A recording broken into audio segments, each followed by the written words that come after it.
Hey YouTube community, welcome to the Bracorriah X Beauty YouTube channel. My name is Aisha, and if you missed my last video, Bracorriah X Beauty is a cosmetic company that provides quality cosmetic products, give information on starting and running a business, and we also here trying to empower anybody who's in need of some good old-fashioned empowerment.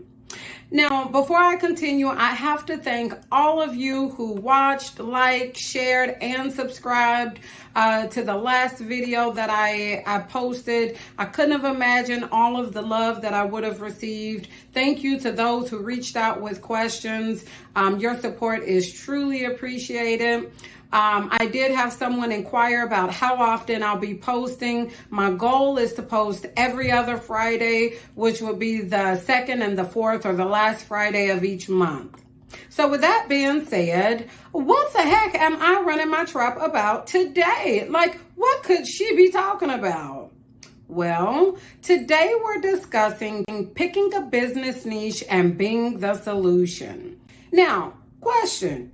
Are you solving problems or are you out here creating problems? Which is it? I'm hoping you out here solving problems because we got enough folks out here creating problems. So, well, a few housekeeping things to get through. Please remember to like, share, and subscribe to this channel. Make sure you subscribe with the notification bell on so you get notified each time I post a video. It's free and it helps a sister out. And I am not afraid to say a sister is in need of help. So go ahead and subscribe. You also want to subscribe to our website, which is linked below in the description box. You'll be the first to know when and what we launch. And you also have an opportunity to learn more about the Bracorriah X Beauty brand.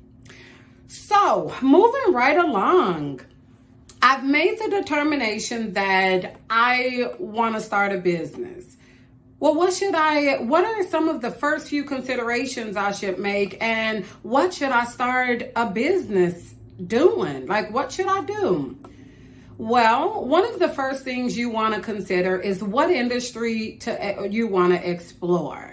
You know, most people explore industries that are familiar to them and what they already have a passion for.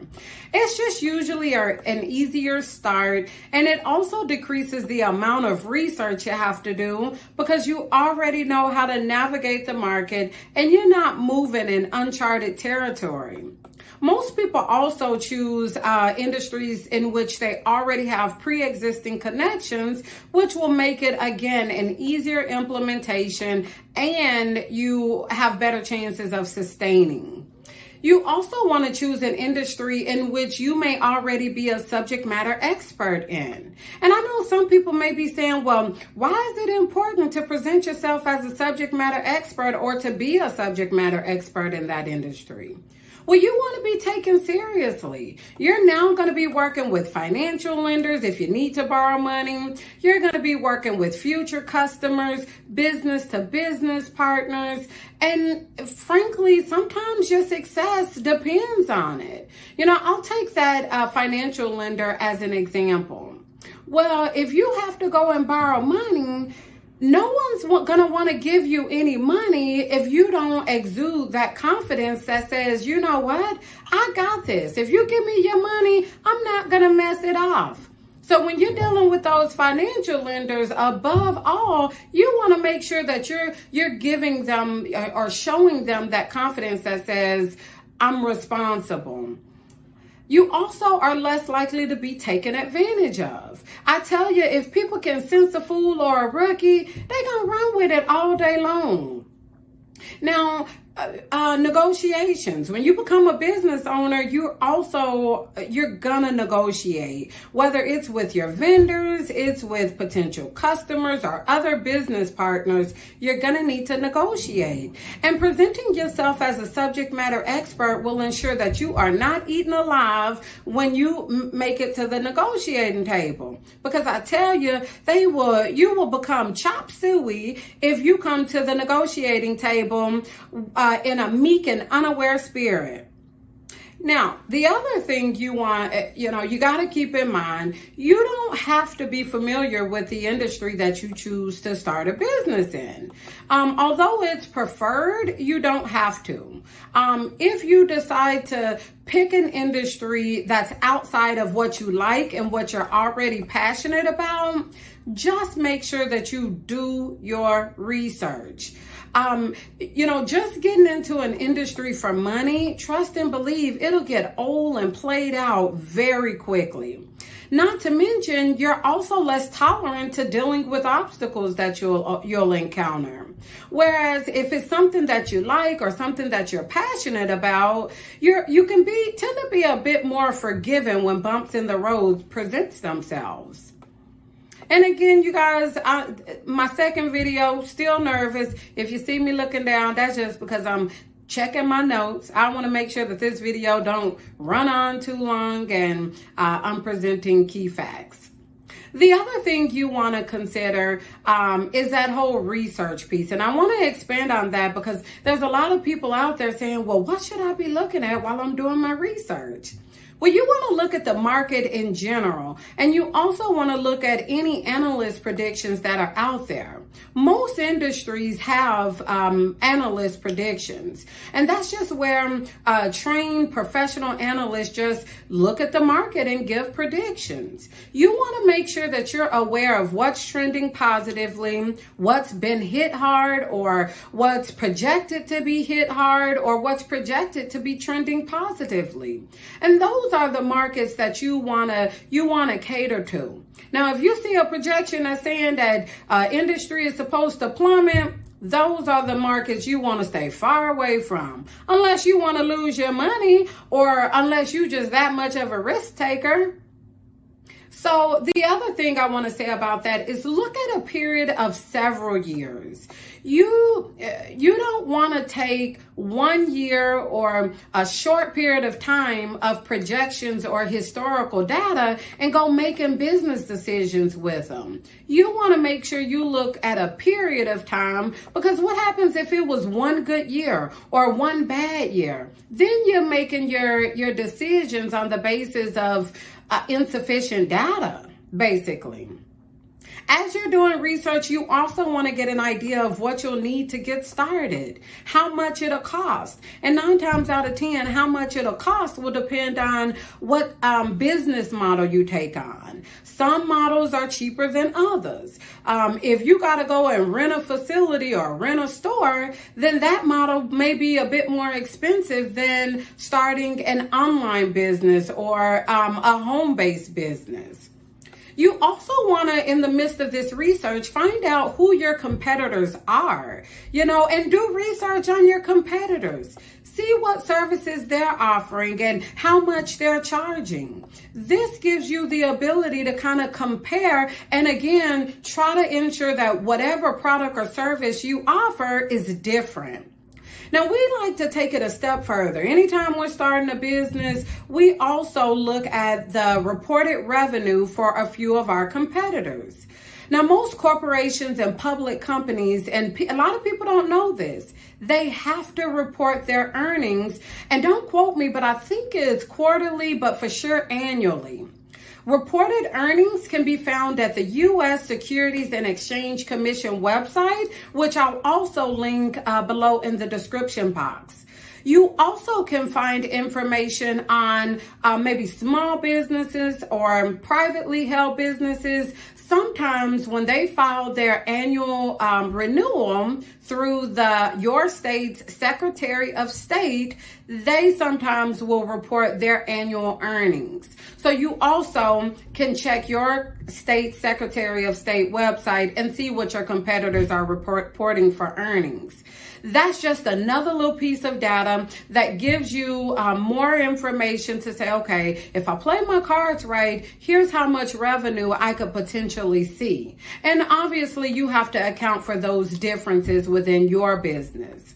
But moral of the story is, as much as you can, know your industry and try to know what to expect.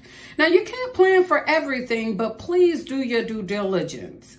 Another thing that we typically do in that research phase is we call our competitors. Now, yes, some people are saying, well, what makes you think your competitor is going to tell you all their business secrets? And you're absolutely right. You're going to run into those people. But you also, a lot of times we find that if we present ourselves as we want to be a solution for you, we find that those competitors are more compliant with answering our questions because they want a solution. They want somebody and welcome anybody who's willing to come and be a solution for them. We also sometimes call as if we're a potential customer and they want to make a sale. So they're usually going to divulge any information about their products or the service they provide. Now, the other thing that we do and have done is we join business networks like the Chamber of Commerce and a few other local biz-to-biz chapters within our community. And most times you can find that information either via Facebook, Instagram, or just plain old Google. And that involvement and that exposure usually will help you determine what industries are doing well and what may interest you. Now, going back to the heading of this video, most importantly, when you are starting a business, the number one thing you have to answer and ask yourself is, what problem am I solving by starting this business? I've gotten calls from people saying, well, I want to start a business, but I don't know what to start. Aisha, tell me what to start. Now, I keep it cute. I make sure I don't roll my eyes. I keep my face straight. And I tell them, I say, well, what the heck should I know what you should start? But like I said, I keep it cute. So instead, I ask them a series of questions. And I say, well, okay, what are you good at? How much money do you got? What are you passionate about? Are you willing to put in the work? Because starting a business is not a 9 to 5 and definitely not an 8 to 4:30. What in your personal experiences and in your everyday life are some problematic areas for you? What are some things that you feel are hard to come by that you can reasonably invent or make attainable to more people? What are some things that annoy the heck out of you and you wish you could fix them? And I usually tell them, chances are if it's a problem or if it annoys the heck out of you, it's a problem and it annoys the heck out of other people. So then the question becomes, how can you make things easier? How can you make things more convenient? We live in a world today that is all about conveniences and things coming by easy. So then it's like, I challenge people to say, how can you provide a service or a product that's geared towards perhaps the working person who may have a family to support, who may have a business on the side, and just overall several other irons in the fire? But yet they still want to cater to themselves or they may not have time for those DIY do-it-yourself projects. So those are the situations and the people you want to capture, support, and capitalize on. Now, I got to go back to that money piece because there's something very important to stress here. Make sure that you have enough money to start your business and sustain. Have a reserve. You cannot expect that your products are going to be selling out and you're going to be rendering service right away as soon as you launch and open your doors and say, I'm open for business. Make sure that you can afford the overhead business expenses without getting customers and without making a sale right away. I've seen so many people go bankrupt without, selling products or before they were able to even render services because they can't afford the overhead. Your first few months of overhead business expenses should be factored into your startup cost. And that's one of the things you should be looking at as you're creating that budget. And as long as you remember to start out the gate with good accounting practices and keeping receipts, you can very well see a tax break and some relief when it comes time to filing your taxes. But again, you won't see any of that relief or those breaks if you don't start out the gate with good accounting practices and keeping your receipts. And we're going to go a little bit further into financials in an upcoming video. Now, going back to solving problems, don't be the problem, solve the problem. And I usually encourage every company to make sure that they develop a problem statement. And some people may be saying, well, what the heck is a problem statement? Well, a problem statement is a statement that clearly defines the goals of your service or your product. Every person you hire or do business for or with should clearly understand what your problem statement is. That's just like when you go into orientation. You should be learning about that business's mission statement. I liken a problem statement to a mission statement because it promotes consistency within the organization and how you're presenting yourself to your partners and your potential client base. Everybody got to be on the same page. Now, again, a problem statement, just some of the basics. In the business world, and I'm going to give it to you in, my own words. Hopefully it'll make a bit more sense.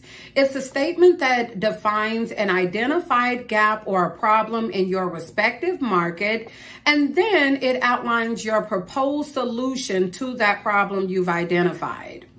Now, that problem that you identify can be experienced by residential customers or even other commercial business entities. Problem statements are usually one sentence. They usually are developed first just to ensure that you have a clear understanding of your business direction and the identified problem. Then once you identify that problem, you move into giving those solutions. It has to follow a natural progression. You can't put the cart before the horse, so you can't put solutions before identifying and realizing the problem. They also have to be very specific and measurable. Now, problem statements can be an extensive process, but I just wanted to touch on it because I wanted to show you guys how important that process is and just hit the highlights.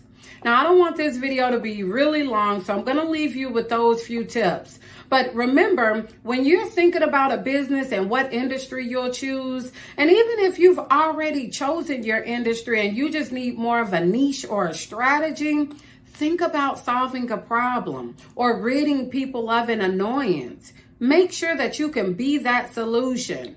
Don't be the problem, solve the problem.